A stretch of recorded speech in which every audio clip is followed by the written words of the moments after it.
क्या आप भी परेशान हैं नौकरी की तलाश में? हम सब जानते हैं आज के समय में एक अच्छी नौकरी पाना कितना मुश्किल हो गया है। सरकारी नौकरी तो छोड़ ही दीजिए, अब तो मजदूरी का काम मिलना भी आसान नहीं रहा। और वैसे भी दूसरों के अधीन काम करने में ज़्यादा फायदा नहीं होता।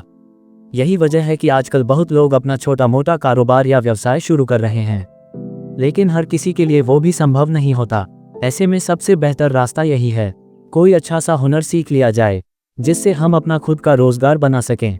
अब सवाल ये उठता है कि कौन सा हुनर सीखा जाए। पर इस वीडियो में मैं आपको ये बताने नहीं आया हूँ कि इस समय कौन कौन से हुनर या काम चलन में हैं। उसकी जानकारी तो इंटरनेट पर भरी पड़ी है और शायद आपको पहले से ही कुछ पता भी होगा। मैं आज वो बात कहना चाहता हूँ जिसे बहुत कम लोग सच में समझ पाते हैं। पहली बात यह है, अगर आप उलझन में हैं कि कौन सा हुनर सीखें, तो बस वही शुरू कीजिए जिसमें ज़रा सा भी मन लगता है और आपको लगता है कि आप उसमें मेहनत कर सकते हैं। और अगर आपने पहले से कोई हुनर चुन लिया है और उसे सीख भी रहे हैं, तो कभी कभी आपको लगेगा, क्या मैंने सही रास्ता चुना है? क्या ये मुझे सच में आगे बढ़ाएगा? ऐसे वक्त में याद रखिए, आप जो भी करेंगे नकारात्मक सोच हमेशा आएगी। ज़रूरी ये नहीं कि आप कोई बड़ा या चलन में रहने वाला हुनर ही सीखें। ज़रूरी ये है कि आप वही सीखें जो आपको सच में पसंद हो, क्योंकि नए नए हुनर और काम तो हमेशा बनते रहते हैं। इसलिए किसी नापसंद काम को केवल इसलिए मत कीजिए कि वो बाजार में चल रहा है।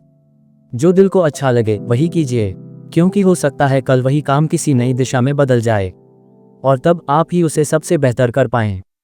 अब दूसरी बात यह है, जब हम कोई काम करते हैं तो उसे सिर्फ कुछ हासिल करने के लिए नहीं करना चाहिए।